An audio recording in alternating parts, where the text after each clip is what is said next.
kedua raja-raja. Pada waktu itu Elia dan Elisa sedang berjalan dari Gilgal, dan ketika mereka ada di kota Yeriko, berkatalah Elia kepada Elisa, "Baiklah, engkau tinggal di sini, sebab Tuhan menyuruh aku ke sungai Yordan." Jawab Elisa, "Demi Tuhan yang hidup dan demi hidupmu sendiri, sesungguhnya aku tidak akan meninggalkan dikau." Lalu berjalanlah keduanya. 50 orang dari rombongan Nabi di Yeriko ikut berjalan dengan mereka. Tetapi mereka memandang dari jauh ketika Elia dan Elisa berdiri di tepi sungai Yordan. Lalu Elia mengambil jubahnya, digulungnya dan dipukulnya ke atas air. Maka terbagilah air itu ke sebelah sini dan ke sebelah sana. Lalu keduanya menyeberang dengan berjalan di tanah yang kering. Sesudah mereka sampai di seberang, berkatalah Elia kepada Elisa, "Mintalah apa yang hendak kulakukan bagimu sebelum aku terangkat daripadamu." Jawab Elisa, "Semoga aku mewarisi 2 bagian dari rohmu." Berkatalah Elia, "Apa yang kau minta itu sukar. Tetapi jika engkau dapat melihat aku terangkat daripadamu, akan terjadilah bagimu seperti yang kau minta. Jika tidak, ya tidak akan terjadi." Sedang mereka berjalan terus sambil bercakap-cakap, tiba-tiba datanglah kereta berapi dengan kuda berapi memisahkan keduanya. Lalu naiklah Elia ke surga dalam angin badai. Melihat itu, berteriaklah Elisa, "Bapakku, Bapakku, kereta Israel dan orang-orang yang berkuda." Kemudian Elia tidak kelihatan lagi oleh Elisa. Maka Elisa merenggut pakaiannya dan dikoyakannya menjadi 2. Sesudah itu ia memungut jubah Elia yang telah jatuh. Lalu Elisa berjalan hendak pulang dan berdiri di tepi sungai Yordan. Dipukulnya jubah Elia yang terjatuh itu ke atas air sambil berseru, "Di manakah Tuhan Allah Elia?" Maka terbagilah air itu ke sebelah sini dan ke sebelah sana. Lalu Elisa menyeberang. Demikianlah sabda Tuhan. Syukur kepada Allah. Kuatkanlah dan teguhkanlah hatimu, hai kalian semua yang berharap kepada Tuhan. Kuatkanlah dan teguhkanlah hatimu, hai kalian semua yang berharap kepada Tuhan. Alangkah limpahnya kebaikanmu yang telah kau lakukan di hadapan manusia bagi orang yang berlindung padamu. Kuatkanlah dan teguhkanlah hatimu, hai kalian semua yang berharap kepada Tuhan. Engkau menyembunyikan mereka dalam naungan wajahmu terhadap persekongkolan orang-orang. Engkau melindungi mereka dalam pondok terhadap pembantahan lidah. Kuatkanlah dan teguhkanlah hatimu, hai kalian semua yang berharap kepada Tuhan. Kasihilah Tuhan, hai semua orang yang dikasihinya. Tuhan menjaga orang-orang yang setiawan, tetapi orang yang congkak diganjarnya dengan tidak tanggung-tanggung. Kuatkanlah dan teguhkanlah hatimu, hai kalian semua yang berharap kepada Tuhan. Baik pengantar Injil. Haleluya, haleluya, haleluya. Haleluya, haleluya, haleluya. Barang siapa mengasihi aku, ia akan mentaati sabdaku. Bapakku akan mengasihi dia, dan kami akan datang kepadanya. Haleluya, haleluya, haleluya.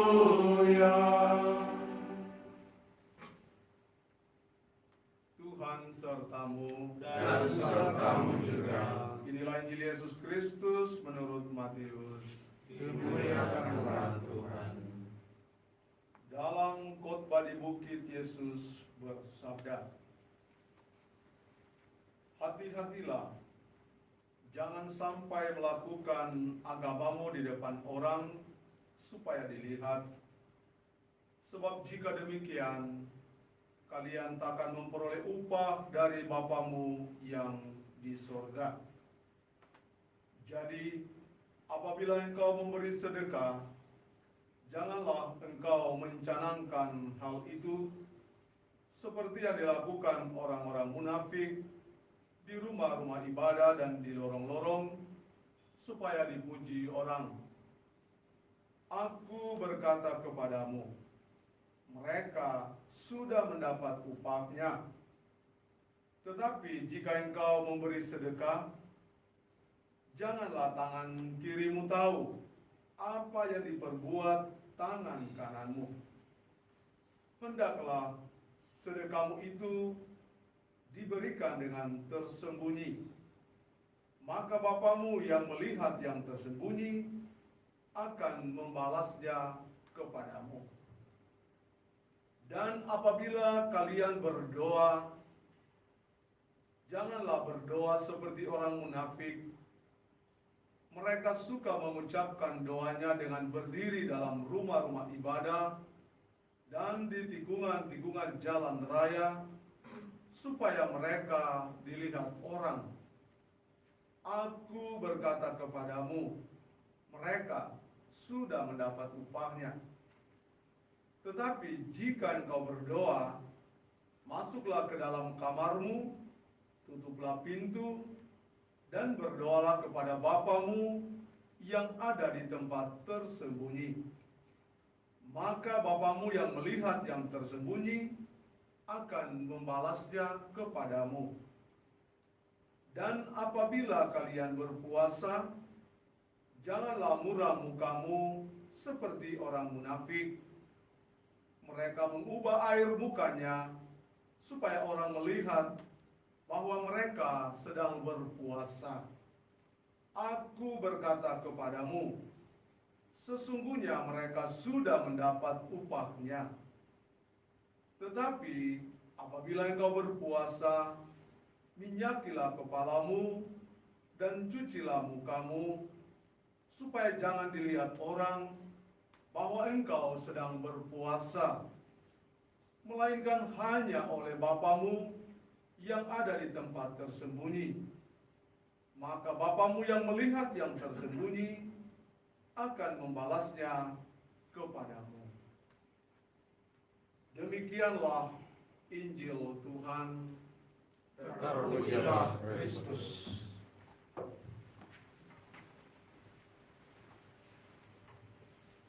Bapak Uskup dan saudara serta saudariku yang terkasih, dalam hidup bersama, kesetiaan itu menjadi penting, menjadi salah satu tolok ukur bagaimana dan sebagaimana hidup bersama itu berlangsung.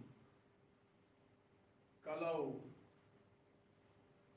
ada kesetiaan mewarnai hidup bersama, maka benih kecemburuan dan iri hati tidak mendapat tempatnya. Dalam bacaan yang pertama, kita mendengar kisah kesetiaan Elisa dalam mengikuti Elia. Elisa setia sampai Elia terangkat ke surga. Dan sebagai buah kesetiaan Elisa terhadap Elia, Elisa memperoleh roh Elia seperti yang diinginkan oleh Elisa. Setia memang kata-kata yang gampang diucap, sulit untuk diwujudkan. Kisah kesetiaan ini kiranya membawa kepada kita sebuah pesan supaya kita dalam menjalani hidup sebagai utusan Allah di dunia ini tetap setia kepadanya melalui tugas pelayanan yang dipercayakan Tuhan melalui pimpinan, melalui Bapak Uskup kepada setiap kita. Dalam bacaan Injil kita mendengar sebuah nasihat yang baik dari Yesus kepada semua murid. Yesus menghendaki supaya murid-muridnya berbuat baik tanpa harus memamerkan kepada orang lain apa yang mereka perbuat. Yesus menghendaki supaya murid-muridnya berbuat tanpa harus mengharapkan pujian, like, komen dari orang lain. Yesus menghendaki supaya murid-muridnya melakukan perbuatan yang baik tidak dimaksudkan untuk sebuah pencitraan. Namun ia mengajak murid-muridnya untuk berbuat baik sebagai ungkapan rasa syukur atas anugerah cuma-cuma yang diterima dari Tuhan.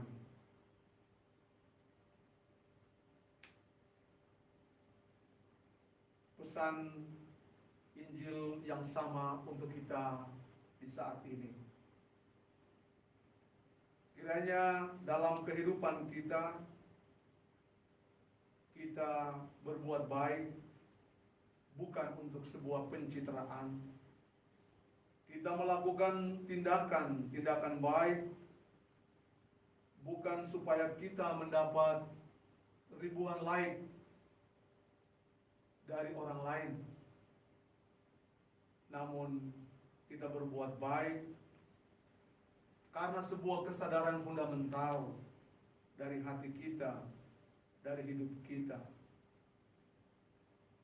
bahwa kita sudah menerima dari Tuhan anugerah yang cuma-cuma, maka kita terpanggil untuk membagikannya kepada yang lain.